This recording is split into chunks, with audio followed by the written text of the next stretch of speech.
বংশীহারি থানার জামবাগান এলাকায় রবিবার সন্ধ্যে নাগাদ মুখোমুখি সংঘর্ষে মৃত্যু হল তিনজনের।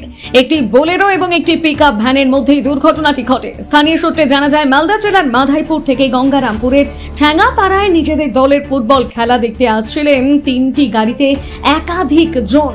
সেই সময় তিনটি বোলেরো গাড়ির মধ্যে একটি দুর্ঘটনার কবলে পড়ে। গাড়িটিতে মোট 10 জন যাত্রী ছিলেন। এর মধ্যে 3 জন ঘটনাস্থলেই মারা যান, অপর 7 জন গুরুতর জখম হন। আহতদের মধ্যে একজনকে মালদা মেডিকেল কলেজ ও হাসপাতাল এবং বাকিদের গঙ্গারামপুর সুপার স্পেশালিটি হাসপাতালে ভর্তি করা হয়েছে। ঘটনার খবর পেয়ে বংশীহারি থানার পুলিশ দ্রুত ঘটনাস্থলে পৌঁছে মৃতদেহ উদ্ধার এবং আহতদের হাসপাতালে নিয়ে যায়। এই বিষয়ে স্থানীয় এক বাসিন্দা কি জানিয়েছেন শুনুন। আমি এসে দেখি যে স্টেটটা নয়নজনতে পড়ে আছে আর সব লোকগুলো বের হচ্ছে বা লোকে বের করতেছে।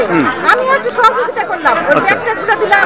ওই যে আদিবাসী মহিলাগুলো ছিল তাদেরকে জড়িয়ে ধরলাম, তারা আমাকে জড়িয়ে ধরে কাঁদছে, তাদেরকে একটু সান্ত্বনা দিলাম। আর ওই গাড়ি দুটো ওই গাড়ি মানে 6-7টা হবে, সবগুলো ডেড হয়ে গেছে।